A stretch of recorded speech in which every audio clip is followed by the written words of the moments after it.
NSE, Nuestra Señora del Encuentro con Dios, presenta la renovación pastoral en la sinodalidad de la Iglesia, organizado por el Arzobispado de Arequipa.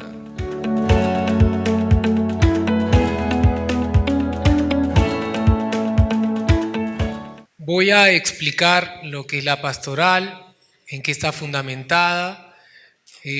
Por si acaso van a ver bastantes filminas, pero yo voy a seguir la secuencia y la dejo atrás los textos porque va a ser como el fundamento de lo que yo voy a estar hablando. Ustedes me pueden seguir a mí, pueden seguir los textos. Algunos de ellos los voy a mencionar o voy a leer explícitamente porque para resaltar elementos principales. Perdón, una cosita. Este curso es muy importante porque, como ha puesto el padre Alberto muy bien ahí, acuérdense, estamos engañando el año de la oración y la renovación pastoral, ¿no? Oración para prepararnos para el jubileo, ¿se acuerdan, no? Y la renovación pastoral como parte de todo este proceso que ya hemos comenzado también desde el año pasado, etcétera, ¿no? Entonces es muy importante y estará muy vinculado al curso del próximo mes, que ya les diré al final el tercer día de qué se trata. Es muy importante estar atentos porque estamos entrando en un proceso en el cual ustedes están llamados a participar activamente. Muy bien, adelante, padre Alberto. El material de fondo, queridos hermanos, siempre recordemos que para nosotros como católicos acercarnos siempre a la Sagrada Escritura, a la Sagrada Tradición y al Magisterio que nos explica la verdad de la palabra de Dios, tanto escrita la Sagrada Escritura como también la Sagrada Tradición. Para esta parte de la exposición, como ustedes saben, es fundamental el Concilio Vaticano II y especialmente vamos a profundizar en dos documentos. El primero que habla sobre la identidad de la Iglesia, que en latín se llama Lumen Gentium, y el documento de la Apostolica Actuositatem, que habla sobre los laicos, su identidad y misión, que son la mayoría.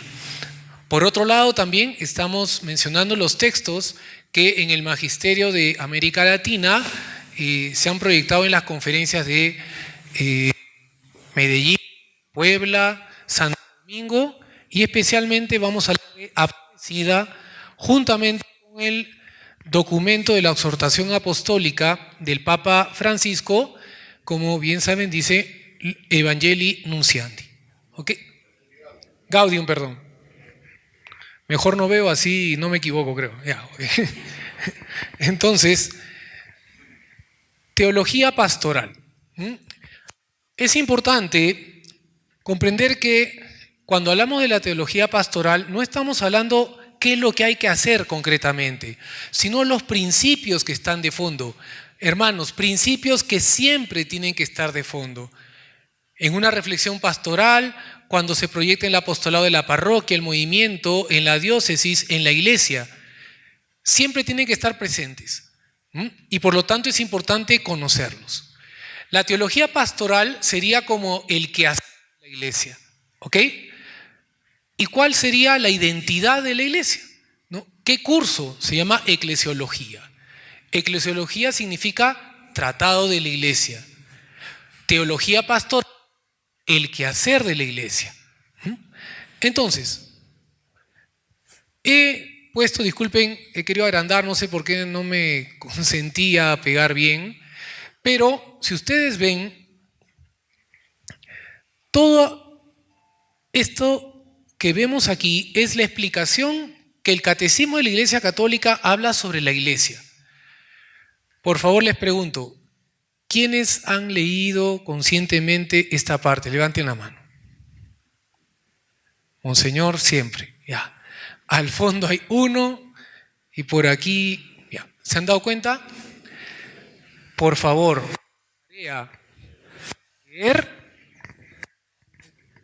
leer, sí. Leer, por favor, esto nos va a ayudar a comprender la identidad de la iglesia. Solamente quiero mencionar, miren estas frases que vamos a profundizar dentro de un rato. La iglesia como pueblo de Dios, cuerpo de Cristo, templo del Espíritu Santo. ¿A quién está haciendo referencia? a la Trinidad. La iglesia es la concreción de la Trinidad aquí humildemente y que lleva su plenitud en el cielo. ¿Por qué la iglesia es una, santa, católica, apostólica? ¿Cuántas veces hay personas que nos preguntan sobre esto? Pero es importante, hermano, hermana, no solamente conocerlo, sino también acogerlo, internalizarlo, rezarlo. Porque la iglesia es la prolongación del Señor Jesús, es su cuerpo, la prolongación de Cristo en su cuerpo, como veremos. Muy bien, vamos a hablar ahora bastantes aspectos de citas bíblicas porque quisiera, por favor, que le pidamos al Señor por el don del Espíritu Santo que nos vea qué importante es la pastoral, qué importante es que nosotros nos reconozcamos como evangelizadores, discípulos y misioneros del Señor. Antiguo Testamento. En el Antiguo Testamento vamos a dar cuenta que muchos de los personajes, nuestros hermanos en la fe, eran pastores. Abel, el primer asesinado, pastor. Abraham, Isaac, Jacob, José, Moisés, ¿se acuerdan? Estaba Moisés, cuando estaba bien con las autoridades de Egipto, él no era pastor. Cuando huye, es pastor. El rey David, que es muy importante. Aquí está, hemos puesto el salmo que todos conocemos, que muy posiblemente lo rezamos y que expresa una acogida espiritual muy profunda, ¿no? El Señor es mi pastor, nada me falta, en verdes praderas me hace recostar. Y miren, y sigue, y salen nuestros labios porque lo rezamos. Hemos resaltado algunas palabras donde dice, ¿no? Me guía. No solamente dice guía, Él me guía. Hay una aproximación existencial en el rey David que experimenta que el Señor verdaderamente está con él, que él quiere estar unido a él. Y yo no sé si ustedes saben, hermanos, los pecados gravísimos que cometió el rey David: adulterio, asesinato, mentira. Perdón, explica que el autor de este salmo es David, que tal vez no todos lo sepan.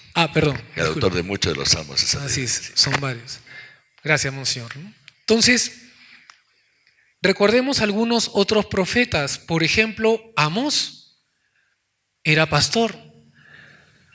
Y es interesante ahora cómo vamos a profundizar en unos otros aspectos en el Antiguo Testamento. Dice así: hay algunas profecías que resaltan la relación del pastor que morirá como una oveja. Isaías 53, si no me equivoco, tercer cántico, el siervo sufriente. Me sentí oprimido, humillado, y no abrí la boca, como trajeron un cordero al degüello, y como vio que delante de ellos el lomo estaba en silencio, tampoco abrió la boca.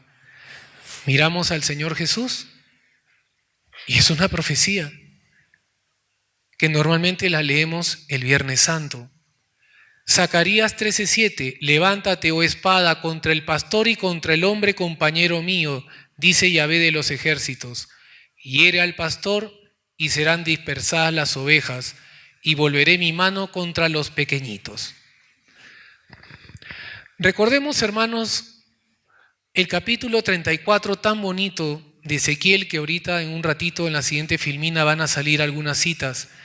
Yo les pido también que mañana en su lectura bíblica, por favor, lean ese pasaje completo, en espíritu oración, pidiendo para que el Señor suscite santos pastores, sacerdotes, vocaciones. Recordemos, hermanos, que el Antiguo Testamento apunta al Nuevo Testamento, es decir, que es una preparación en la historia de la salvación que alcanza su plenitud en Cristo. Es el Mesías esperado de todos los tiempos, quien será también verdadero Dios, quien nos salvará de la raíz de todos los males que es el pecado. Este título de pastor solo lo recibe el futuro Mesías de la casa de David. Él ejercerá el oficio de pastor y apacentará a su pueblo como único pastor. Está muy chiquito, ¿no? Disculpen, ¿ya? Pero como ustedes lo van a leer, confíen ustedes, ¿no? Disculpen, ¿verdad que sí se me pasó? Ya, ok. Nuevo Testamento. Ahora vamos a profundizar en el Nuevo Testamento. ¿En qué versículo comienzas? Comencé con el 14. Versículo 14. Acá un ratito la tecnología ayudándonos. Gracias. No. Ya está. Empieza antes. ¿No? La palabra de... Bueno, empiezo en el primero. Ya empieza. La palabra de Yahvé me fue dirigida en estos términos.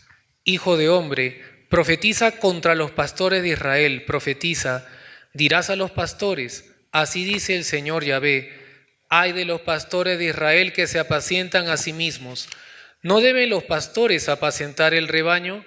Vosotros os habéis tomado la leche, os habéis vestido con la lana, habéis sacrificado las ovejas más pingües, no habéis apacentado el rebaño.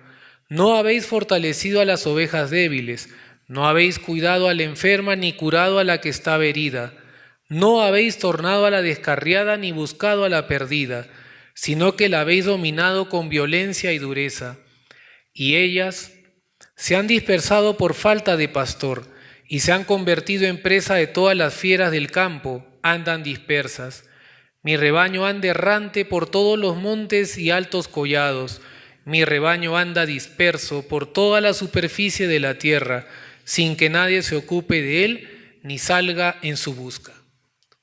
Conmovedor, ¿no? Por eso, pastores, escuchad la palabra de Yahvé.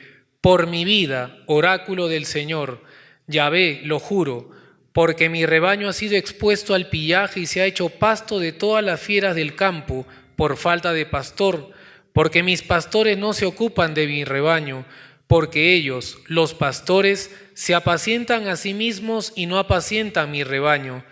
Por eso, pastores, escuchad la palabra de Yahvé. Así dice el Señor, aquí estoy yo contra los pastores, reclamaré mi rebaño de sus manos y les quitaré de apacentar mi rebaño. Así los pastores no volverán a apacentarse a sí mismos. Yo arrancaré mis ovejas de su boca y no serán más su presa. Porque así dice el Señor Yahvé, aquí estoy yo mismo cuidaré a mi rebaño y velaré por él, como un pastor vela por su rebaño cuando se encuentra en medio de sus ovejas dispersas, así velaré yo por mis ovejas. Las recobraré de todos los lugares donde se habían dispersado en día de nubes y brumas. Las sacaré de en medio de los pueblos, las reuniré de los países y las llevaré de nuevo a su suelo. Las pastorearé por los montes de Israel, por los barrancos y por todos los poblados de esta tierra. Las apacentaré en buenos pastos, y su majada estará en los montes del excelso Israel. Allí reposarán en buena majada, y pasarán pingües pastos por los montes de Israel. Yo mismo apacentaré mis ovejas, y yo les llevaré a reposar, oráculo del Señor Yahvé. Buscaré la oveja perdida, tornaré a la descarriada, curaré a la herida, confortaré a la enferma, pero a la que está gorda y robusta la exterminaré. Los pastorearé con justicia. Muy bien. Estupendo. Bello, ¿no? Eso. Mañana lo leen, ha dicho para Alberto, Luego va a tomar examen en la noche. Así es. Muy bien. Una cosita, por si acaso en el Antiguo Testamento el término pastor no estaba aplicado, digamos, a los sacerdotes, como hoy día llamamos pastores, a los obispos, a los presbíteros. En general, aquellos que estaban puestos por Dios para guiar y servir a su pueblo, también los reyes, ¿no? Etcétera. Entonces, las autoridades religiosas, ¿no? En general, ¿no? Muy bien. Gracias, Monseñor. Y ahora sí, en el Nuevo Testamento. Recordemos que en el Nuevo Testamento está la plenitud, porque todo apunta a Jesucristo, en quien cumplen las profecías. Entonces, ahora vamos a ver. Jesús es el prometido de la descendencia de David. el rey pastor. Es el que nace en Belén en medio de las ovejas, del cual se convertirá en pastor que hará su vida por las ovejas. A quienes les anuncia la venida del pastor universal, ¿a quiénes son? A los pastorcitos, que están velando por sus ovejas en un pueblo cercano a Belén. El pueblo existe, se llama Ben Saúr o Sahur. Los pastores, paradójicamente, en ese tiempo no tenían una buena fama, porque a veces mezclaban, a veces llevaban los pastos para que coman de lo que no era, ¿no? A veces escondían las ovejitas, no digo todos, entonces no tenía tan buena fama, ¿no? El testimonio de ellos normalmente no valía, como el testimonio de las mujeres. Es parecido a la resurrección. Dios escoge a las mujeres que a los criterios de los hombres de ese tiempo no valía su testimonio. Y ahora Dios escoge a los pastores, que entre comillas tampoco no valía su testimonio. Dios escoge aparentemente lo que no vale. Entre los pastores, entre los apóstoles, si hemos leído, nos vamos a dar cuenta que no había ningún pastor. Jesús mismo es carpintero. Y es interesante, ¿no? Porque Jesús va a ir manifestando aquel que es la plenitud de ese buen pastor que había prometido en el pasaje que hemos leído, capítulo 34 de Ezequiel. Y también hará pastores como participación de él, primero a sus apóstoles, como vamos a ver. Esto es interesante porque Jesucristo será el pastor que en él se cumplen todas las profecías. Citas bíblicas. Yo soy el buen pastor. El buen pastor da la vida por sus ovejas. Yo soy el buen pastor. El buen pastor conoce a sus ovejas y las llama por su nombre. Conozco mis ovejas y ellas me conocen. El capítulo 15, tan hermoso, las parábolas de la misericordia, ¿no? He encontrado la oveja que se me había perdido. ¿Capítulo 15 de qué? ¿Perdón, señor? ¿Capítulo 15 de qué? Lucas. Allá. San Lucas. Yo pedí. ¿Dije otra cosa? No, dijiste capítulo 15 nada más. Perdóneme. San Lucas, ¿no? La parábola de la misericordia, ¿no? Primero la oveja perdida, la dracma perdida y después el pasaje del hijo pródigo. En la cruz se cumple que Él es el pastor que dará la vida por todas las ovejas, que no gritará, que no insultará. A Pedro, que era pescador, lo confirma en su vocación de ser pastor, partícipe de Él. ¿Se acuerdan? Juan 21, después de la resurrección. Apacienta mis corderos, apacienta mis ovejas, apacienta mis corderos. Jesús es el pastor y guardián de nuestras almas. Primera de Pedro 2:22. Jesús es el mayoral de los pastores, lo dirá también San Pedro. Jesús está sobre los obispos y presbíteros, que somos los sacerdotes, para que apacienten el rebaño de Dios. Une la imagen del Cordero y del pastor en el libro del Apocalipsis. Porque el Cordero que está en medio del trono los apacentará y los guiará a los manantiales de las aguas de la vida, y Dios enjugará toda lágrima de sus ojos. Y finalmente, otra imagen, Jesús y el juicio final, que en la tarde de la vida y de la historia reunirá el rebaño y separará como el pastor separa las ovejas de las cabras.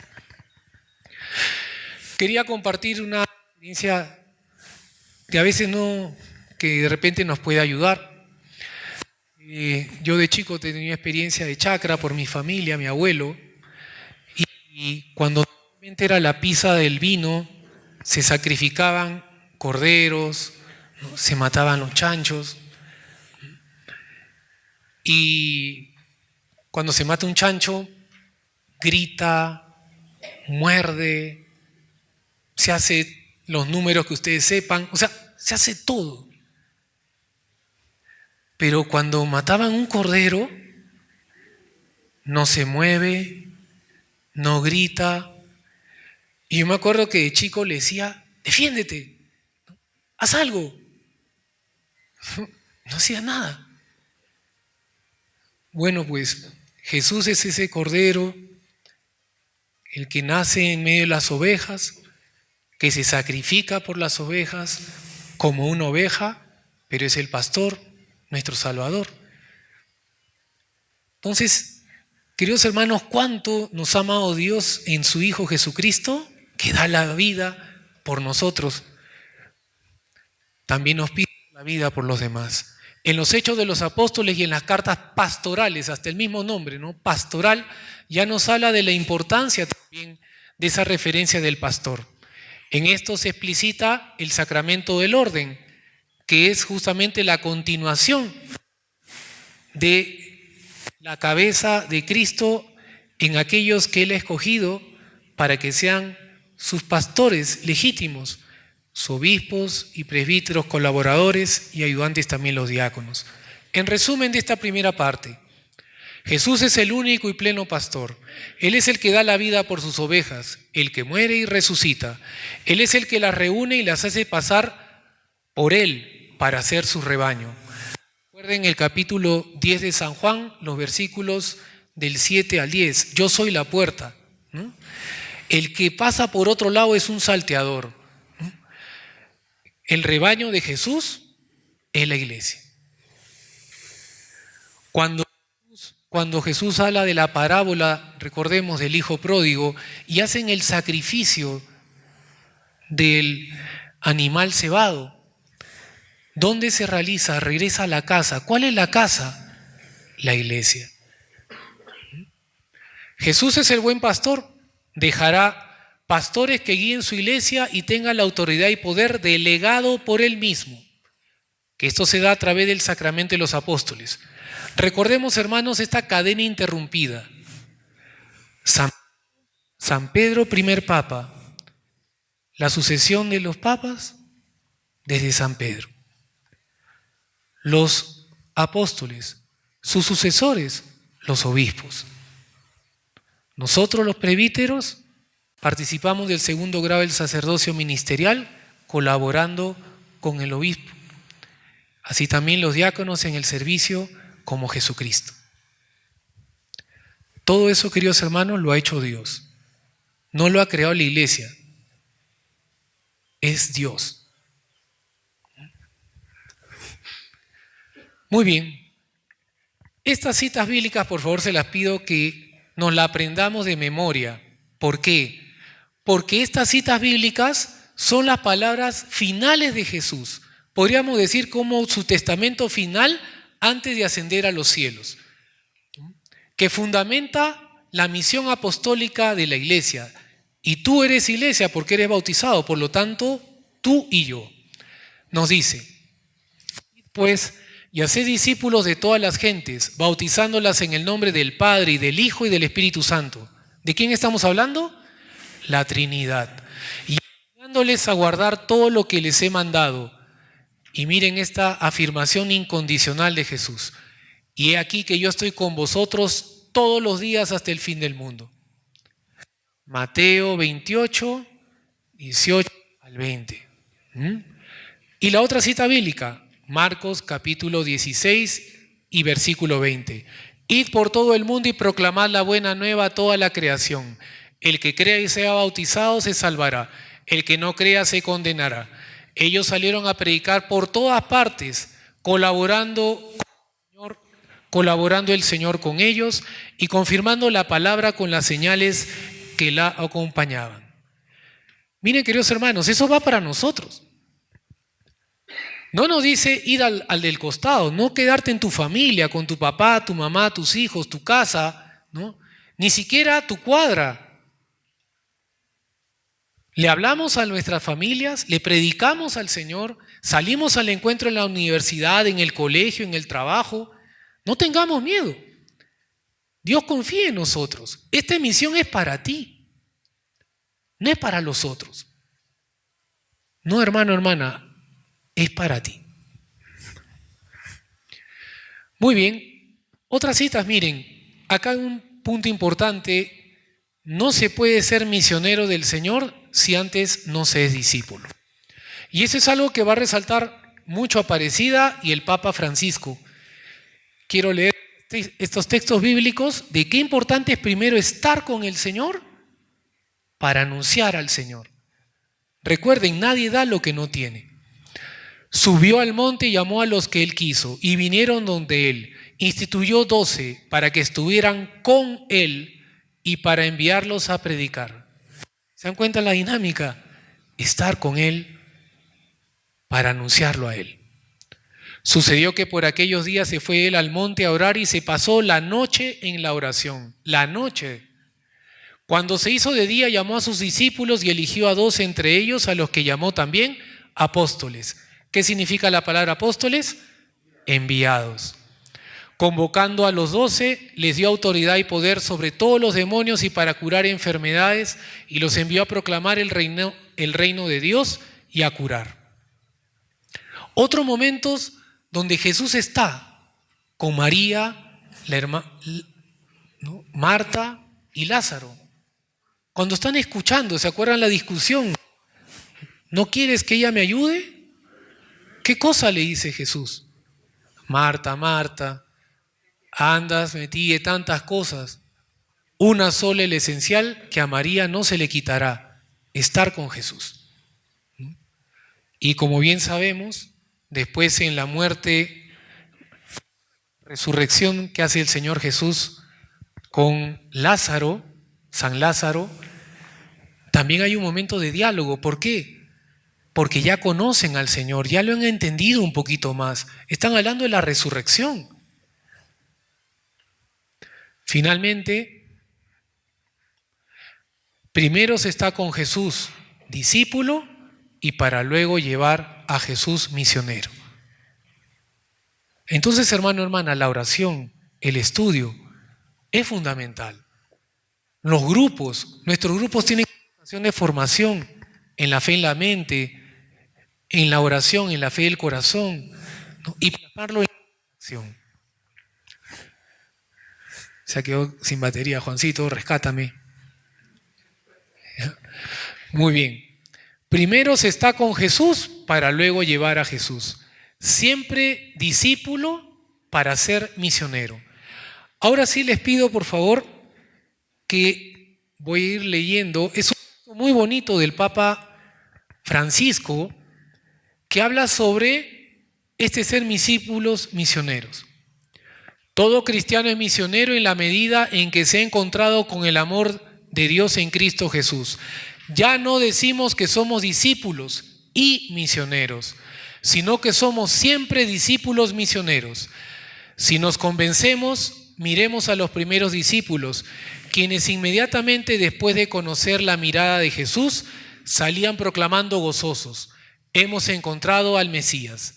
La samaritana, apenas salió de su diálogo con Jesús, se convirtió en misionera, y muchos samaritanos creyeron en Jesús por la palabra de la mujer.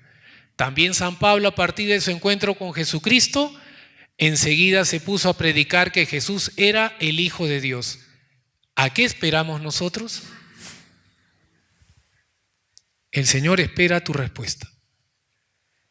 Miren, este texto es de Aparecida, unos 6 años antes de la exhortación que escribió el Papa. Miren cómo es la misma idea, muy bonita. Como discípulos suyos sabemos que sus palabras de Jesucristo son espíritu y vida. Con la alegría de la fe somos misioneros para proclamar la alegría del Evangelio de Jesucristo y en él la buena nueva de la dignidad humana, de la vida, de la familia, del trabajo, de la ciencia y de la solidaridad en la creación. Discípulos misioneros. Muy bien. Finalmente, de esta parte, miren cómo empieza el Papa en la Evangelii Gaudium, número 1, es la introducción. Es el primer número. La alegría del Evangelio llena el corazón y la vida entera de los que se encuentran con Jesús, quienes se dejan salvar por Él. Se dejan. Son liberados del pecado, de la tristeza, del vacío interior, del aislamiento. Con Jesucristo siempre nace y renace la alegría. En esta exhortación quiero dirigirme a los fieles cristianos para invitarlos a una nueva etapa evangelizadora, marcada por esa alegría, e indicar caminos para la marcha de la Iglesia en los próximos años. La próxima semana lean este documento. jalao con 00 el que no lo hace. ¿No? Miren, nuevamente, que es un impulso, la alegría, ¿no? La otra vez daba en una charla un ejemplo y lo repito porque seguramente algunos de ustedes estaban acá en esa charla. Cuando llega la hija del colegio con su carita así media extraña, la mamá dice, está templada, ¿no? Se da cuenta, pucha, llegó tarde, después llega 10 minutos más tarde, la mamá que es mosca, aquí hay alguien. Le pregunta a su amiga, no sé señora, no. Claro, le está haciendo de alcahuete, ¿no? Pero se nota cuando la persona se ha enamorado en los ojos, la mirada, cuando habla, cómo se expresa. Eso es lo que el Señor Jesús nos está invitando a nosotros, a dejarnos enamorar por Él.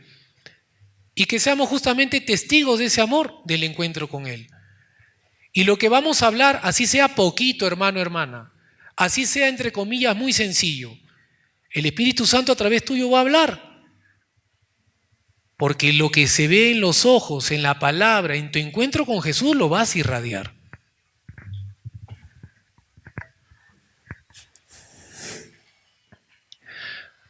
Muy bien. Vamos ahora a profundizar este punto de la iglesia con algunas imágenes, como mencioné al inicio. Una es la imagen de pueblo de Dios.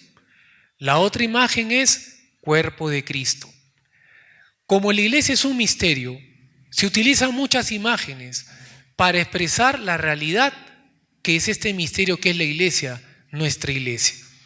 ¿Ok?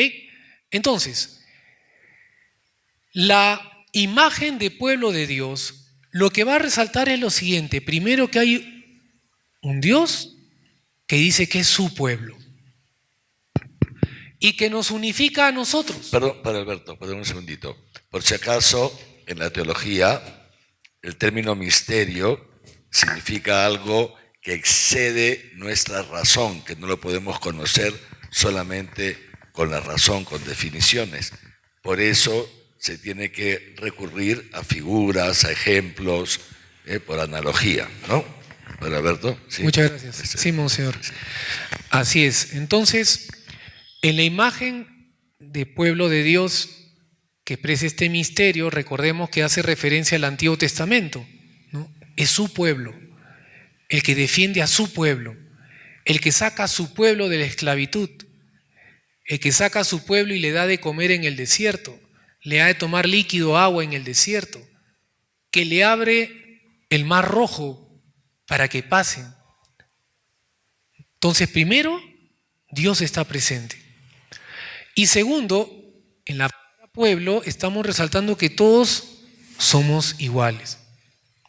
Entonces pensemos un ratito, ¿qué es lo que nos unifica? ¿Cuál es el sacramento más importante en orden a nuestra salvación? El primero es el bautismo.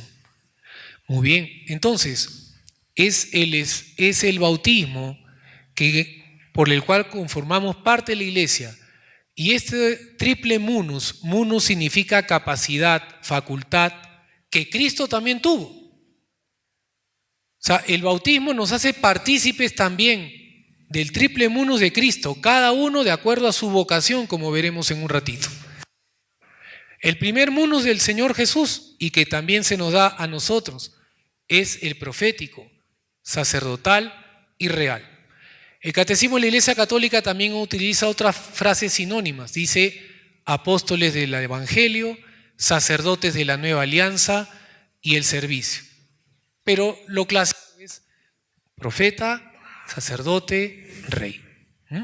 Y el otro punto muy importante, tocamos aquí, y nos dice, en este pueblo de Dios que es la iglesia, al recibir el bautismo nos convertimos en un fiel cristiano.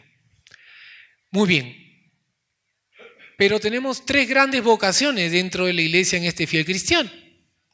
Todos somos. Uno son los laicos, que vamos a explicitar su vocación. Dos, jerarquía. Y tres, que como vamos a explicar la vida consagrada, que es un ámbito intermedio, como lo voy a explicar en un ratito, pero es ante todo los laicos, y la jerarquía. Y por último, por este don del bautismo, decimos, cada vocación, jerarquía, laicos, vida consagrada, estamos llamados a la santidad y a vivir todos los medios de acuerdo a nuestra vocación particular.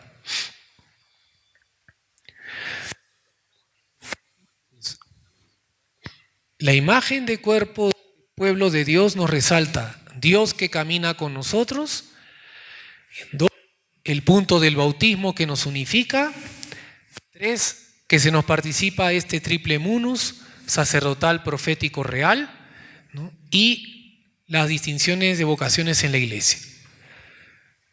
La segunda imagen, cuerpo de Cristo, es muy importante y también sale en varios pasajes, sobre todo del apóstol San Pablo. En 1 Corintios 12, por ejemplo, hoy día en la segunda lectura del oficio que toca justamente sobre la santa que hemos mencionado, que ha mencionado Monseñor Javier, Santa Teresita el Niño Jesús, ella hace esa reflexión en la iglesia que es el cuerpo de Cristo, ¿cuál es mi lugar? Entonces, pensemos un ratito en el cuerpo humano. Cabeza, cuerpo.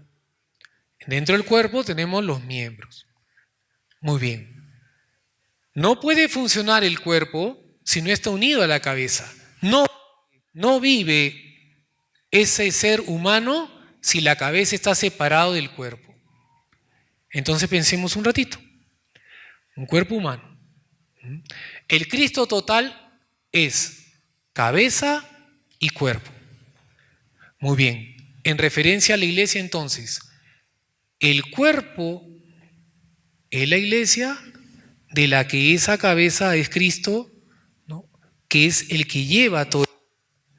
La iglesia es, por lo tanto, cabeza, ¿no? El Cristo total es cabeza y cuerpo. Y por lo tanto, no puede separarse a Cristo de la iglesia. En las catequesis que dio San Juan Pablo II sobre la iglesia, dice una frase muy bonita, dice, Cristo sí, iglesia sí. Cristo no solamente funda la iglesia 16 del 13 al 20, sino que es la cabeza. Y por el sacramento del orden, el Papa, el obispo, especialmente aquellos que actúan como Cristo cabeza de su iglesia. Por lo tanto, ¿nosotros qué somos? Su cuerpo, los miembros, que también somos importantes. No somos de segundo orden, nunca, hermano. En la iglesia no hay segundo orden. Por eso hemos dicho que el bautismo nos unifica. Entonces es muy bonito pensar, ¿no?, cómo las imágenes se entrelazan. Pensemos, madero vertical, pueblo de Dios. Madero horizontal, pueblo de Dios, cuerpo de Cristo, madero vertical. Muy bien. ¿La iglesia es jerárquica? Sí. ¿Por qué? Porque Jesucristo la instituyó jerárquica. Recuerden los pasajes bíblicos, Juan 17, no sois vosotros los que me habéis llamado, soy yo quien los he llamado, ¿no? Lucas, Mateo, cuando vienen los apóstoles, es él el que los llama, no lo llaman a él, ¿no? Mateo, sígueme, os haré pescadores de hombres. Jesús es el que llama. Por lo tanto, es de constitución divina que la iglesia sea jerárquica. Evidentemente se escucha todo lo que quieran, hermanos. La mañana cuando hablemos de la sinodalidad lo vamos a profundizar más. Pero recordemos que ese misterio es actualización misteriosa, digamos, de Jesucristo que quiere caminar con nosotros. Dice, Cristo es la cabeza del cuerpo que es la iglesia, Colosenses 1:18. Este número del Catecismo de la Iglesia Católica, citando a San Agustín, dice, Cristo y la iglesia son por tanto el Cristo total. La iglesia es una con Cristo. Los santos tienen conciencia muy viva de esta unidad. San Agustín. Felicitémonos y demos gracias por lo que hemos llegado a ser. no solamente cristianos, sino el propio Cristo. ¿Comprendéis, hermanos, la gracia que Dios nos ha hecho al darnos a Cristo como cabeza? Admiraos y regocijaos. Hemos sido hechos Cristo, en efecto, ya que Él es la cabeza y nosotros somos los miembros. El hombre todo entero es Él y nosotros. La plenitud de Cristo es pues la cabeza y los miembros. ¿Qué quiere decir la cabeza y los miembros? Cristo y la iglesia. Hermoso, ¿no? Si Cristo es la cabeza de su cuerpo, que es la iglesia, todos los que actúan in persona Christi Capitis, sacramento del orden, serán los que tengan el servicio de velar por todo el pueblo de Dios, por su salvación y santificación. La jerarquía se da por el sacramento del orden, que tiene 3 grados, recordemos. No son 3 sacramentos, 3 grados. Episcopado, ¿no?, presbiterado y diaconado. Los laicos, ¿quiénes son? ¿Quién eres?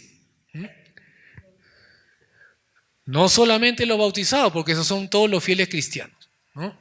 Vamos a ver acá. He puesto el Catecismo de la Iglesia Católica número 987, que explica en 2 formas. La primera, 897. Bien, monseñora. Ya. Atende. Demasiado, monseñora.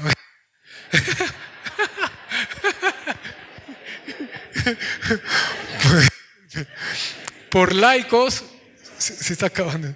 Por laicos se entiende aquí a todos los cristianos, excepto los miembros del orden sagrado y del estado religioso reconocido en la iglesia. Es decir, está haciendo una distinción. ¿Quiénes no son? Ahora va a definir quiénes sí son. ¿Quién eres? Son pues los cristianos que están incorporados a Cristo. Punto 1, por el bautismo, que forman parte del pueblo. Segundo, que participan a su manera de las funciones de Cristo, sacerdote, profeta y rey, el triple munus. Y tercero, ellos realizan según su condición la misión de todo el pueblo cristiano en la iglesia y en el mundo. Miren, según su condición, la misión de todo el pueblo. Ahora vamos a ver a qué se está refiriendo. ¿Cuál es tu lugar especialmente en la iglesia? Los laicos tienen como vocación propia el buscar el reino de Dios y ocupándose de las realidades temporales y ordenándolas según Dios. Es decir, como va a salir en la siguiente, estar en el mundo sin ser del mundo, en tu trabajo, en el hogar, en el centro donde estás. Ese es tu lugar. Tu lugar es estar en el mundo. A algunos le llamará estar en la política, en la economía, en el empresariado, en la educación. Es allí donde Cristo nos invita a hacer presente el Evangelio.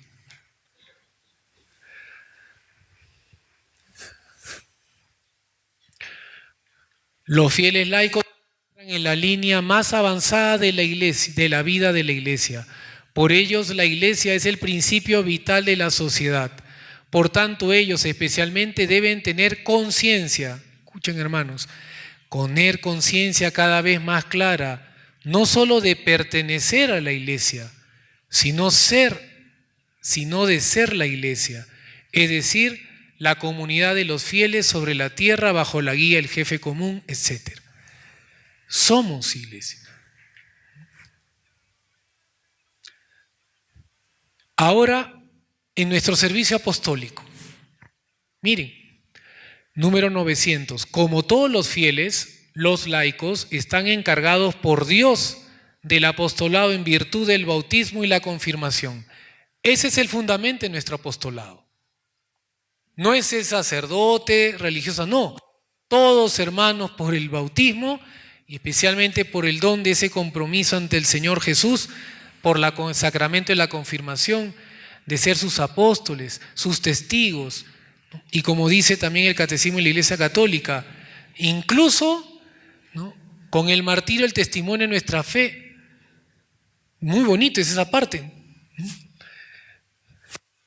Y por eso tienen la obligación de ver y gozan del derecho individual o agrupados en asociaciones de trabajar para que el mensaje divino de la salvación sea conocido y recibido por todos los hombres y en toda la tierra.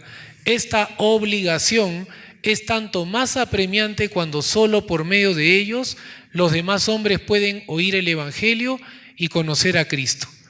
En las comunidades eclesiales su acción es tan necesaria que sin ella el apostolado de los pastores no puede obtener en la mayoría de las veces su plena eficacia.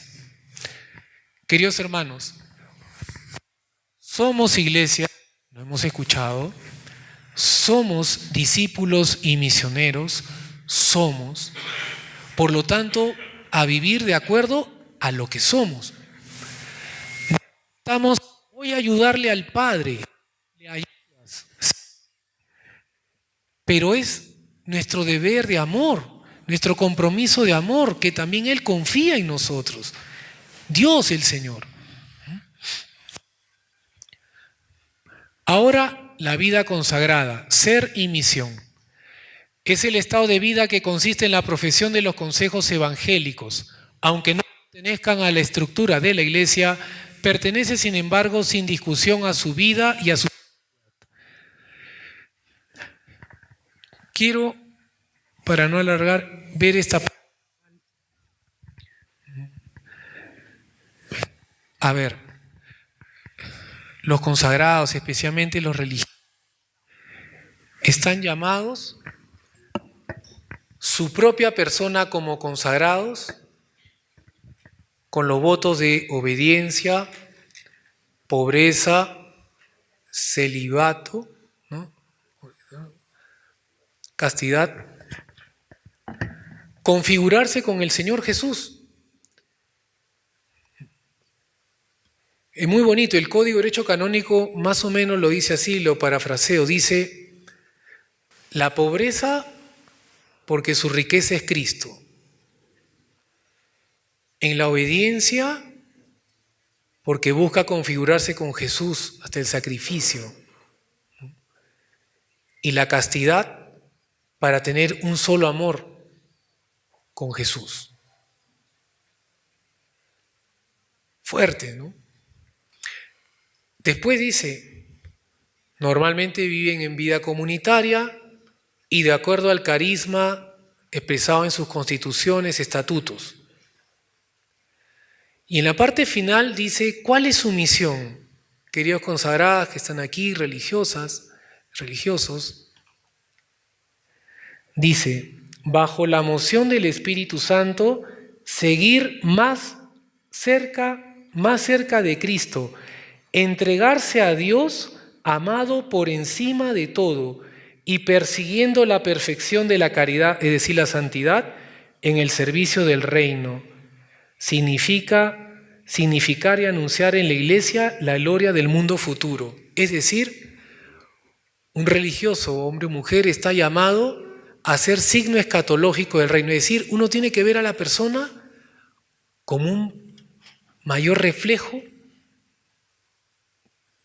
de Dios aquí. Su vida ya es apostolado. Por eso cuando leemos el Código de Derecho Canónico, el cuidado que tiene la Iglesia cuando habla de la importancia de la oración, la vida espiritual, el carisma, ¿no? El hábito. Es un cariño especial, no sé cómo expresarlo, ¿no? Queridas hermanas religiosas, signo escatológico del reino. Es un desafío, pero con la gracia de Dios evidentemente siempre va a estar de nuestra parte.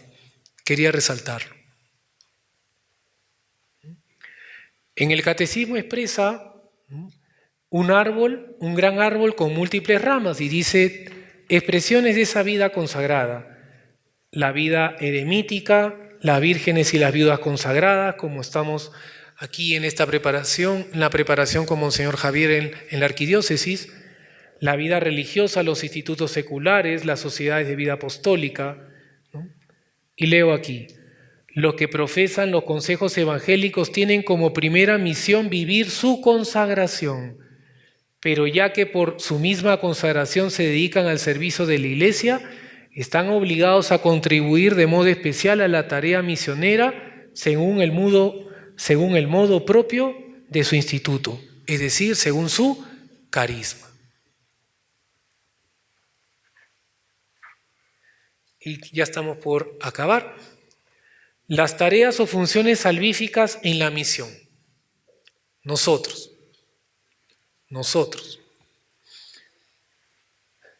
Voy a mencionar en estas palabras, es en griego, pero lo expresa muy claramente, se entiende, esta función profética, la función sacerdotal y la función regia. En la primera, la función profética, consiste en el querigma y la martiría. ¿Qué es el querigma? La predicación directa, anunciosa, gozosa de Cristo muerto y resucitado. Queridos hermanos, dice predicación, es salir al encuentro. ¿Se acuerdan cuando hacíamos hace unos tiempos esto que me pareció de verdad muy lindo? Las misiones, ¿no? Que íbamos a las casas, a los parques, a los moles, eso. Y lo demás, mandarnos. O sea, los apóstoles se jugaron la vida por nosotros. Y hay una cadena ininterrumpida de personas que han dicho sí al Señor Jesús para que tú y yo recibamos esa fe. Tú también eres parte de esa cadena hermosa y que Dios nos hace partícipe de ella. Uno, la predicación, también la catequesis y en la martiría, que significa el testimonio de nuestra vida de fe, cómo vivimos, cómo actuamos, cuando rezamos. Segundo, la función sacerdotal, liturgia, la vivencia de los sacramentos, en particular los principales canales de gracia, como sabemos, en particular la Eucaristía, el sacramento de la confesión, los sacramentales, nuestras oraciones, ¿no? El ofrecimiento de las bendiciones en nuestro hogar, en nuestro trabajo, nuestros esfuerzos en gracia con sufrimientos, enfermedades, pero no solamente a nivel personal, como vamos a ver.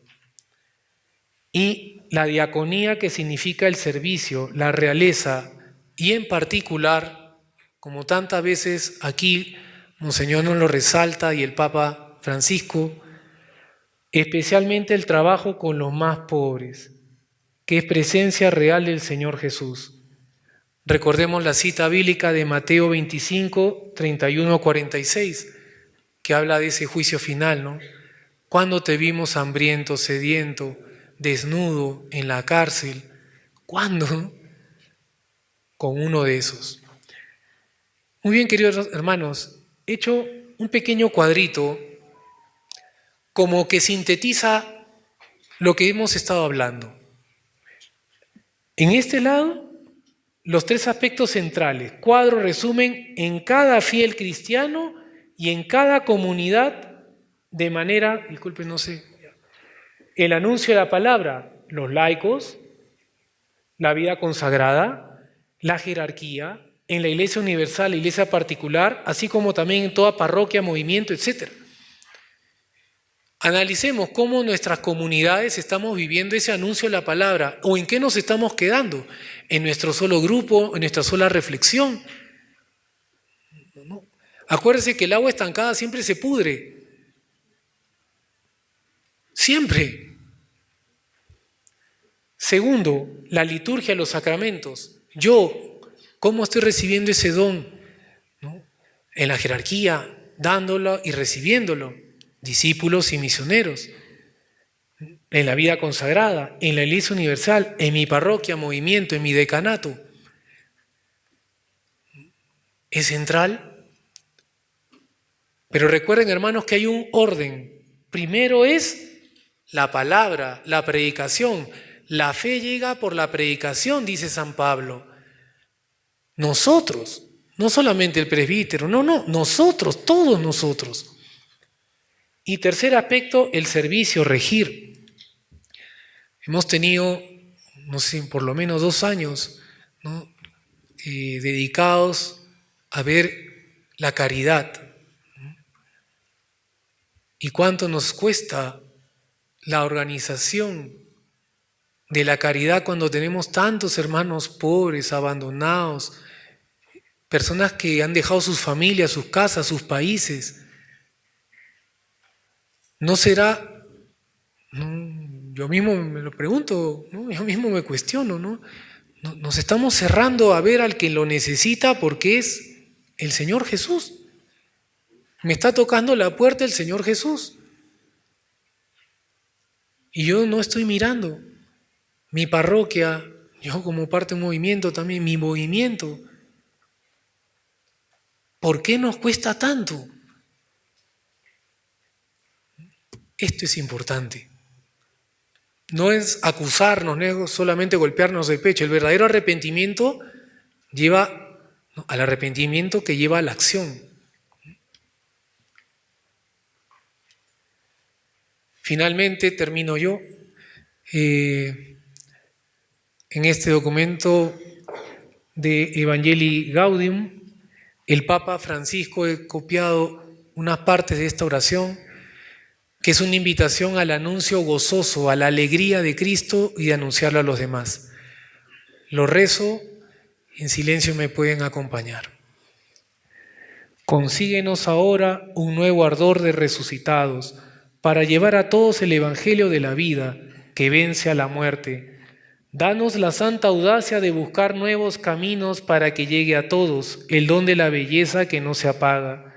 Estrella de la evangelización, ayúdanos a resplandecer en el testimonio de la comunión, del servicio, de la fe ardiente y generosa, de la justicia y el amor a los pobres, para que la alegría del Evangelio llegue hasta los confines de la tierra y ninguna periferia se prive de su luz. Madre del Evangelio viviente, manantial de alegría para los pequeños, ruega por nosotros. Amén. Aleluya. Gracias.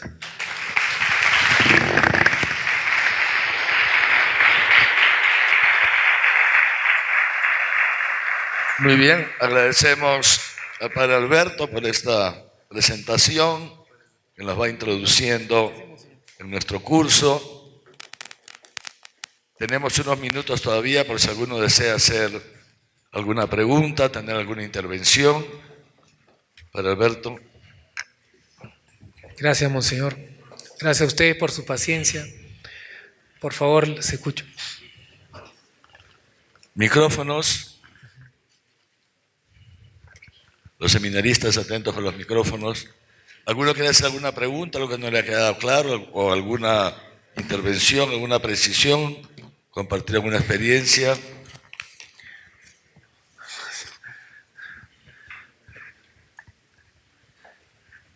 No me han escuchado, Monseñor, creo. Sí. Los has dejado impactados.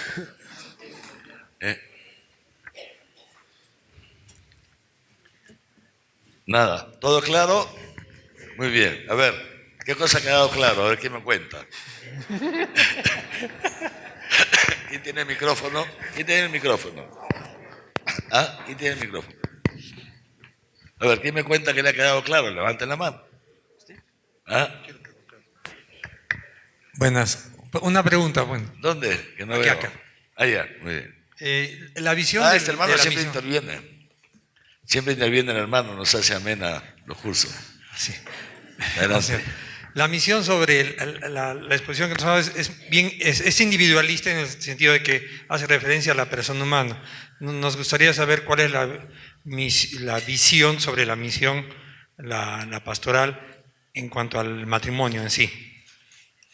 Muy bien, muchas gracias por la pregunta. No he desarrollado cada aspecto porque, disculpe, va a parecer un poco cuadriculado, pero lo que me toca a mí explicar es lo que se conoce como teología pastoral general, y la teología pastoral particular es el desarrollo de los diferentes aspectos que hemos visto, ¿no? La jerarquía en cómo los obispos, los presbíteros, así también los diáconos. Por otro lado, los matrimonios en los diferentes contextos, así también, ¿no?, la vida consagrada. Por eso no he detallado nada sino porque he querido avanzar, porque si no, no hubiese terminado. Pero en todo caso, sí es importante, porque los matrimonios son fieles laicos que están llamados a vivir ese triple munus sacerdotal, profético, real, ¿no?, en la santificación y el apostolado como esposos, primero entre ellos, segundo con el don de los hijos que Dios les ha confiado, y tercero en los ámbitos de trabajo en los que ellos están, ¿no? Disculpen la síntesis, eso es lo que le puedo decir. Una cosita muy importante, esto que ha dicho el padre Alberto, ¿no?, que es lo que enseña el magisterio de la Iglesia, y el Código de Derecho Canónico lo resume así, dice: los esposos participan en la misión de la Iglesia en primer lugar, transmitiendo la fe a sus hijos. Es la primera misión de los esposos, ¿no? Y en esto hay que tenerlo muy presente. ¿Por qué? ¿No? Tenerlo presente aquellos de ustedes que ya están casados, los que más adelante, los que tienen la vocación al matrimonio y se casarán más adelante, pero también nosotros los pastores y de manera especial los párrocos. ¿Por qué? Porque se ve en no pocas ocasiones, ¿no?, que los esposos viven ellos la fe en la intimidad conyugal, ¿no?, participan en la parroquia, están en algún grupo parroquial, en algún movimiento, pueden ser catequistas, etcétera, etcétera, pero descuidan el primer aspecto de su participación en la misión de la Iglesia, que es transmitir la fe a sus hijos. Sería muy interesante que nos preguntemos, aquí los que están casados, ¿no?, ¿dónde están mis hijos?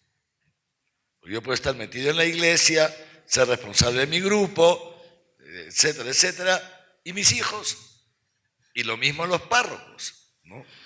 O sea, los párrocos que algunas veces, por contar con la ayuda de los laicos, ¿no?, digamos así, no se preocupan de recordarles a ellos y ayudarles a ellos, a los esposos, a que realicen el primer aspecto de su misión, que es transmitir la fe a sus hijos, traerlos a la iglesia, ¿no es cierto? Una vez los párrocos, basta con que me ayude, ¿no?, o que la señora hace esta, venga, no sé qué. Cuando yo era muchacho en mi parroquia, tenía un párroco estupendo, un sacerdote religioso agustino, ¿no? Y cuando veía a las señoras que iban solas, siempre decía esto: ¿y tu marido? ¿Tu esposo? ¿Dónde está tu esposo? ¿Qué haces aquí? ¿No? Y entonces había un grupo de señoras que estaban siempre metidas en la parroquia, ¿no? Y entonces se pasaban ahí la mañana, ¿no?, y no sé qué, y ya era las 11:30, 12, salía el despacho parroquial. Ya, fuera, a la casa, vayan a la casa, vayan a la casa. A preparar la comida a los maridos. ¿Qué hacen aquí alienándose? Planchando los manteles. Vayan a la casa. Vayan a esperar a sus esposos que vienen a comer, ¿no? Entonces, esto es muy importante. Primera misión es la participación de los esposos en la misión de la iglesia. La primera es transmitir la fe a los hijos, ¿no? Y muchas veces los chicos, cuando llegan a la adolescencia, entran en crisis, ¿no? Porque están en esta etapa, es la etapa de que quieren ellos afirmar su personalidad. Esto cualquier psicólogo nos lo puede explicar, y cualquier papá y mamá que tenga unos cuantos hijos ya tiene suficiente experiencia, ¿no? Entonces, esta edad de la adolescencia, que ellos quieren afirmar la personalidad, su propia personalidad, ya quieren destacarse, ¿no?, de papá y mamá. Entonces, muchas veces, si papá y mamá parecen mucho en la parroquia, él ya no quiere, porque quiere ser otro, quiere ser distinto, ya está harto de ser una parte de ti, que al principio el niño es una parte de mamá, luego es una parte de papá y mamá, es como un apéndice, ¿me entienden?, ¿no? Cuando van creciendo ya quiere ser uno mismo, es el proceso, ¿no? Y entonces ahí es muy importante, ¿no es cierto? Ese es un tiempo muy importante para con los hijos. Les tienes que respetar su libertad, pero al mismo tiempo ser astuto para ver cómo, respetando su libertad, acompañándolo en su periodo de crisis, haces posible que no se desgaje totalmente de Jesucristo. Esto es muy importante. Esto es muy importante, y en eso ayuda mucho la oración, pero al mismo tiempo ayuda mucho la cercanía, el diálogo con los hijos. A esa edad, meterles la ley no sirve para nada. No sirve para nada. Al contrario, los aleja más, ¿no? Pues bien, entonces, para responder a la pregunta del hermano, efectivamente esto es el primer aspecto, la transmisión de la fe. Y luego, ya siendo una familia cristiana, son también un testimonio, son también un testimonio. Familia, iglesia doméstica. Muy bien. Para las próximas ocasiones, ¿ya? Mañana todos lápiz y papel. Muy bien. ¿Alguien más? A ver, aquí tenemos una hermana y ahí tenemos, ¿a quién? Un hermano. Aquí. Hermana, ¿puedes ponerse en pie y así ya lo ubican? Muy buenas noches, Monseñor. Buenas noches, distinguidos sacerdotes. Jesucristo está caracterizado por ser el pastor por excelencia.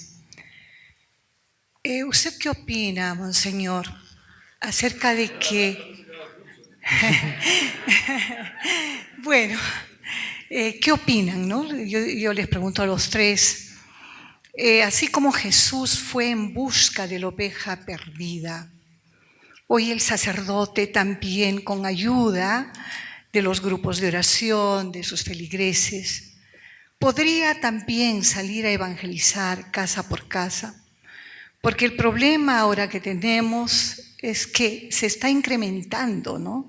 Se están incrementando los hermanos separados. Y no solo ellos, sino que la iglesia, pienso, ¿no?, de que debería ir así como Cristo en busca de la oveja perdida. No sé qué piensa, Monseñor. Y usted también, Padre. Muchas gracias.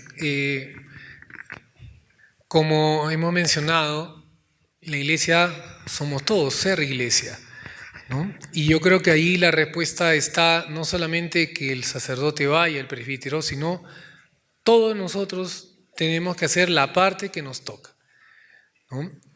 Y eso justamente es, o sea, por ejemplo, les cuento, muchos párrocos a veces tienen que atender la unción de los enfermos, no lo puede hacer otro. Confesar no lo puede hacer otro, ¿no? Darle la absolución a una persona moribunda no lo puede hacer otro, ¿no?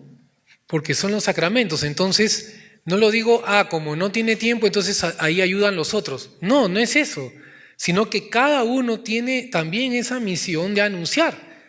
Es decir, nosotros, todos en el lugar que nos corresponde. No es quitarle un lugar al otro, sino hacer lo que a cada uno le toca. Y eso es lo que a cada uno nos toca, anunciar el Evangelio en primer lugar. Así es. Sí, efectivamente.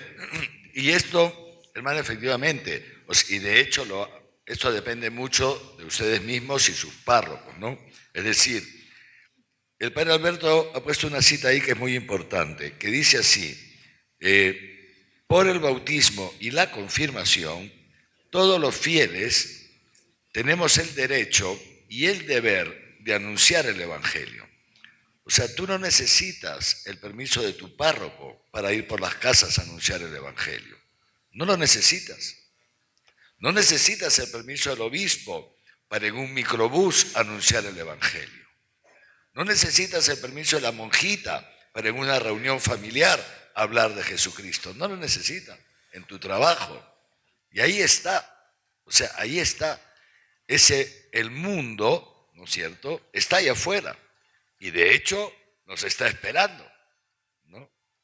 Tenemos un problema y justamente por eso estamos en todo este proceso, que es un proceso que yo sé que no es fácil, que yo sé que no se logra de un día para otro, ¿no? Tenemos que ir y seguir y darle y vuelva y vuelva y vuelva. Pero ya en el año 1983, el Papa Juan Pablo II, en una reunión con los obispos de América Latina, en Haití,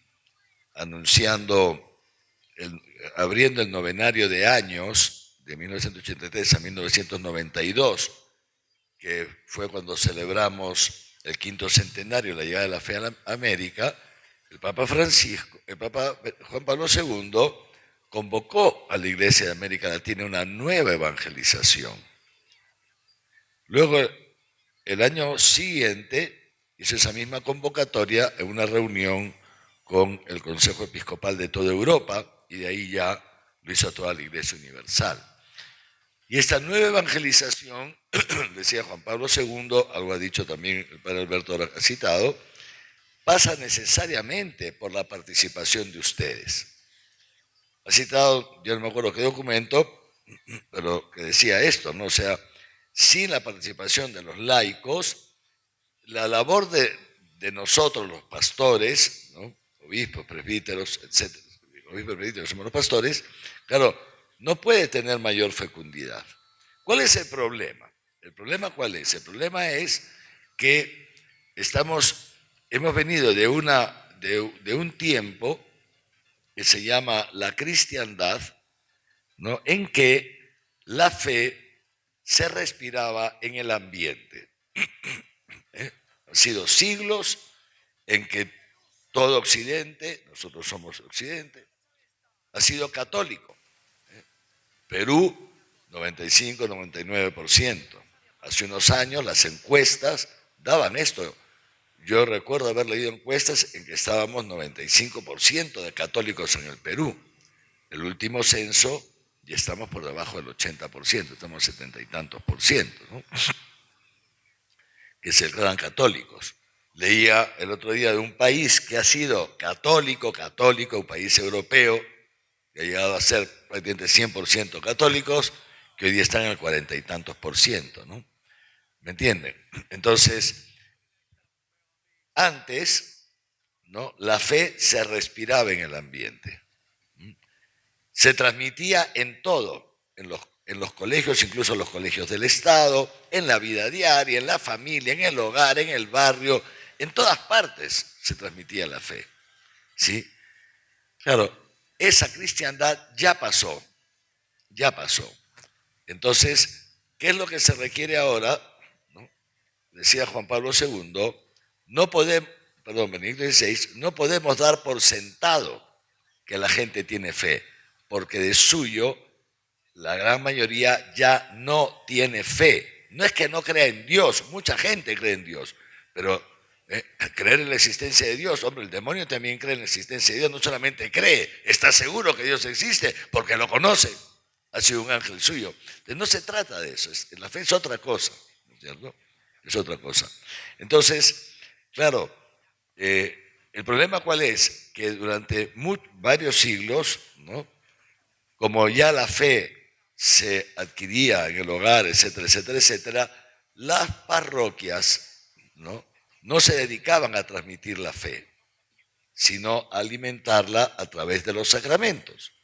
Aquí hay bastantes jóvenes, pero los que tienen un poco de años, como yo, más que un poco, ¿no? Tal vez recuerden, o sea, yo me acuerdo en mi parroquia de niño, es que no había nada,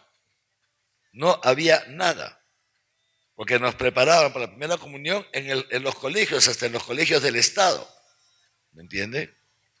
Entonces, ¿qué había en la parroquia? La misa, eso es lo que había, la misa, nada más, ¿no? Entonces, luego de ahí ya empezaron, me acuerdo, a hacer algunas cositas, ¿no? Vacaciones útiles, para tocar guitarra. En la parroquia de mi barrio, en Lima, en San Isidro, se creó un complejo parroquial con cancha de fulbito de mano, cancha de básquet, para atraer a los jóvenes, para tenernos ahí, ¿no? Y un poquito cuidados, digamos así, ¿no? A los chicos, a los adolescentes. Entonces, claro, el pasar, atentos, de la cristiandad, el que los laicos estaban acostumbrados que la parroquia les dé todo, pasar a ser los laicos, ¿no? Agentes activos y no simplemente receptores de la palabra de Dios a través de la homilía del Padrecito o de las catequesis de no sé qué vaina y los sacramentos, la misa, o sea, pasar de ser meros receptores pasivos a ser agentes activos. Eso, naturalmente, es un cambio de chip, como dicen los jóvenes ahora. Es un cambio de chip, ¿no? que cuesta, que nos está costando muchísimo, sí, pero es muy importante, dice Jesucristo, con vuestra perseverancia salvaréis vuestras almas. Tenemos que perseverar. Entonces, ciertamente. Y gracias a Dios, entonces, para este cambio de época, ¿no? Como llama el Papa Francisco, como lo llama todo el mundo, que tiene todo de frente, o sea, no estamos en una época de cambios. Todas las épocas tienen cambios. Esto es un cambio de época total, ¿eh? Con las nuevas tecnologías, con la ciencia, etcétera, etcétera. El hombre, ¿no? Ya esto empezó con la Revolución Industrial, la Revolución Francesa, el hombre se siente muy seguro de sí mismo y ya comienza a prescindir de Dios. Es este impío del que hablábamos en el Salmo, ¿me entienden? Entonces, con esto se está dando este cambio de época. Está surgiendo una sociedad sin Dios. Esta es la realidad. Pero esto forma parte de la historia. Y la historia no se le escapa de las manos a Dios. O sea, la gran cristiandad ya pasó, y le estamos volviendo, ¿no?, a lo que fue la iglesia en sus orígenes. Pequeñas comunidades cristianas. Esto lo escribió Ratzinger, el joven teólogo Ratzinger, en la década del 60. Él ya de joven lo veía esto venir, lo vio venir y escribió una cosa muy interesante, un artículo muy interesante sobre la iglesia. Y él decía esto: el futuro de la iglesia está en pequeñas comunidades cristianas que sean creativas por el amor, ¿no? Y entonces Dios, para este cambio de época, está suscitando ¿qué cosa? Los movimientos, ¿no? Y ahí ciertamente vemos que los movimientos están creciendo, ¿no? Los movimientos. Algunos crecieron mucho en Arequipa. La renovación carismática católica fue impresionante cuando entró a Arequipa en la década del 70. ¿Ustedes conocen la Iglesia de la Compañía? Pues esto, la Iglesia de la Compañía, el grupo Israel, el grupo de oración Israel, repletaba la Iglesia de la Compañía. Si algunos, sí, ¿no es cierto? Esta es la hermana esta. O creo que es la puerta en la Merced, ¿no? ¿Cómo se llamaba? ¿Cómo se llama? ¿Ah? La puerta del Señor. En la Merced, templos repletos, ¿no? Luego, claro, con la descentralización, ¿no es cierto? Entonces ya hoy día el grupo de Israel es una iglesia de un grupo pequeño, que todavía existe, ¿no? Etcétera, la puerta más o menos también. Entonces, porque se va descentralizando, ¿no? Pero pensemos en estas nuevas realidades eclesiales que de un término genérico se les llama con nombre de movimientos, o que la renovación carismática no es un movimiento, es una corriente de gracia, ¿no? Saben los carismáticos, ¿no? Pensemos en estos, y estos van creciendo. Algunos, y ahora no voy a decir nombres, tuvieron un gran boom y luego, ¿qué ha pasado? Que se han comenzado a encerrar en sí mismos y entonces se han empezado a consumir por la autorreferencialidad, porque han perdido el impulso misionero. Ese impulso lo han ido perdiendo, entonces se han ido secando, porque lo que alimenta a un movimiento, una realidad eclesial, es justamente la transmisión de la fe. Hace años hubo un congreso misionero, el COMLA, no sé qué número, en la década del 80, el finales del 80, que se llamó, el lema era: la fe se enriquece dándola. No sé si los viejitos como yo se acuerdan. Muy bien, entonces, lo que dice la hermana, ciertamente, hermana, efectivamente, es lo que dice el Papa Francisco: iglesia en salida, ¿no? Estamos llamados a iglesia en salida. Para eso no necesitamos que el padrecito, no podemos depender todo del padrecito de turno, ¿no? Ustedes como laicos, a través de sus movimientos, sus grupos parroquiales, ustedes como laicos pueden organizarse y decirle: padre, estamos ya organizados, entonces queremos salir, etcétera, etcétera, por las casas, ¿no? Lo que fuera, ¿no? Entonces venimos a decirle que vamos a comenzar a salir y está en el centro de trabajo y, como decía, en el ambiente en el que nos movemos, ¿no? Pero sí, ojalá que todo esto que estamos haciendo, ¿no? Son años de estos encuentros, todos los meses, etcétera, etcétera, nos vaya ayudando, y seguramente lo va haciendo, yo creo que lo va haciendo, ¿no? A que esto seamos cada vez más conscientes de que todos somos iglesia y en consecuencia todos estamos a llamar a participar en la misión de la iglesia, ¿no? Muy bien, estupendo. ¿Algo más? Había aquí un joven. Este joven, a ver quién es el micrófono. Ya estamos terminando. Mientras llegue el micrófono, eso. Buenas noches con todos. Yo tengo una duda. Pero, de todas maneras, una cosita, hermana, por si acaso. A mí me llamó mucho la atención, un tiempo después del último censo oficial, ¿no? El diario El Pueblo sacó un artículo de media página donde daba los resultados del censo, y una de las cosas que a mí me llamó mucho la atención, y decía que entre el censo anterior y ese último habían pasado 10 años. En esos 10 años, el porcentaje de católicos en Arequipa había aumentado el 13%. A nivel porcentual, no solamente de números, sino a nivel porcentual. Había aumentado el 13%. Y el de evangélicos había disminuido el 10%. Una cosa impresionante. Yo no lo creí. Yo, no puede ser. Estaríamos yendo contra lo que está sucediendo en todo el Perú. Y lo que está sucediendo, salvo algunas iglesias en Asia y en alguna otra parte, lo que está sucediendo en todo el mundo. Y en Occidente, en todo Occidente. Y no lo creí, No lo creí, yo, se había equivocado. Entonces, a mis alumnos de la época, el seminario les mandé a hacer una investigación, ¿no? Y yo mismo pedí al INEI los resultados oficiales. Y efectivamente era así. Entonces, contrariamente, lo que parece, curiosamente, en Arequipa, el porcentaje de católicos ha aumentado, ¿no? Pero no nos podemos dormir nuestros laureles, ¿no es cierto? Al contrario, eso nos llama a procurar ser cada vez más santos, inmaculados ante Dios por el amor y hacer presente este amor. Porque como dice el Papa Francisco, citando al Papa Benedicto, lo acaba de citar ahora a la vuelta de su último viaje al Asia, lo ha vuelto a citar, o en uno de sus discursos, que dijo Benedicto XVI, la Iglesia crece por atracción, no por proselitismo.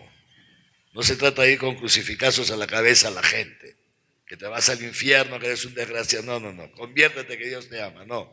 La Iglesia crece por atracción, ¿no? Entonces también hay que saber anunciar a Jesucristo, ¿no? Porque si te encuentras con tus amigos del barrio o del trabajo que te invitan a ver el partido de fútbol con unas chelitas, que no está mal tomarse un vaso de cerveza, por si acaso, ¿no? 1 o 2, según la cabecita de cada uno, ¿no?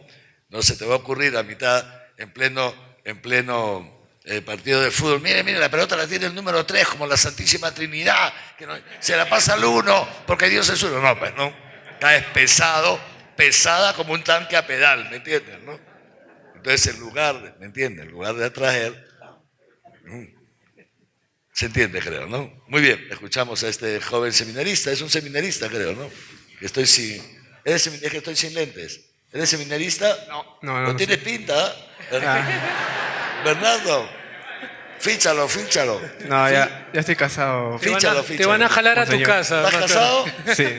Estamos fritos. Entonces. A ver. Muy buenas noches con todos. Así como la preocupación Francisco. de nuestra hermana nos dijo, también me llegó una de que es que todos los fieles no podamos llegar a cumplir con esas características de lo que nos explicaba el munus, ¿no?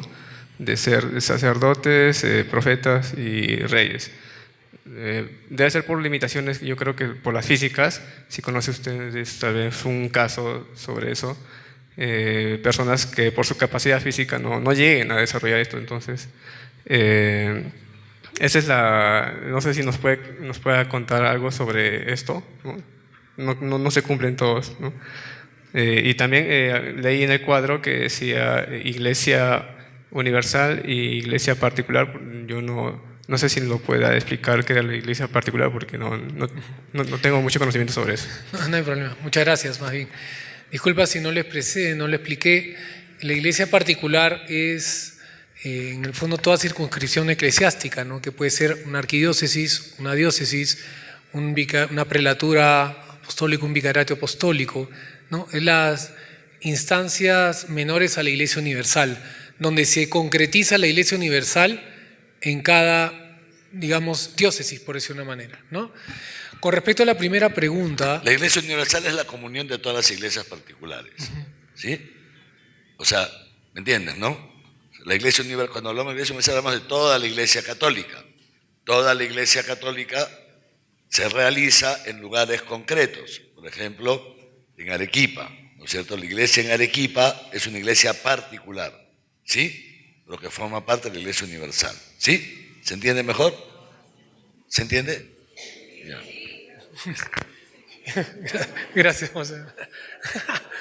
Y con respecto a lo primero, mira, no es cuánto hay que hacer primero. Primero es comprender que en el bautismo se nos ha dado ese don. O sea, es primero ser consciente de ese compromiso de amor que Jesús nos ha dado a través del bautismo para poder desplegar, ¿no?, esa realidad del anuncio de la fe.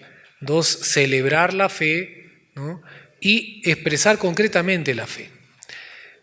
Y habíamos puesto cada uno de acuerdo a su vocación, a su estado de vida o situación concreta. Por ejemplo, una persona muy mayor, 80 y tantos años, está enferma en su cama.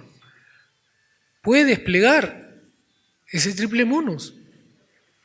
Que no salga a caminar no quiere decir que no busque vivir esa dimensión regia, la tercera, con el ofrecimiento, ¿no?, de su propia, la segunda parte, ¿no?, sacerdotal, de ofrecer su propia vida, ¿no?, y sus sufrimientos al Señor, ¿no?, la oración que pueda hacer.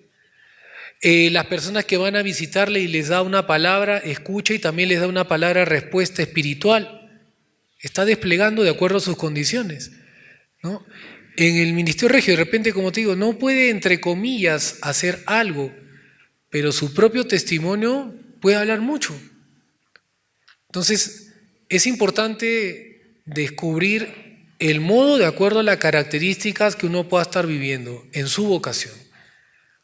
En los hospitales, ¿cuántas personas viviendo en gracia son agentes de salvación, de reconciliación, de llevar la cruz y de purificar la iglesia y el mundo con su sacrificio? Entonces no hay que medirlo con lo que solamente se hace o no se hace, también, ¿no? Pero no es lo principal. Lo principal es ser consciente, ¿no?, de esa identidad cristiana, y por lo tanto parte de mi identidad cristiana es ese reflejo de Jesús en el ámbito que me toque. Muchas gracias, Padre Alberto. Un aplauso para el Padre Alberto. Muchas gracias. Muy bien. Dios mediante nos seguiremos viendo estos días. Entonces terminamos ahora. Hemos hecho una oración guiados por el Padre Alberto y el Papa Francisco del Evangelii Gaudium, pero como siempre terminamos dirigiéndonos a María, nuestra Madre, primera discípula y naturalmente también misionera. Con su presencia llevó a Jesucristo, ya su Hijo resucitado, ascendido al cielo, lo siguió llevando ahí donde Dios la llevó, junto con el apóstol San Juan en Éfeso y en otros lugares.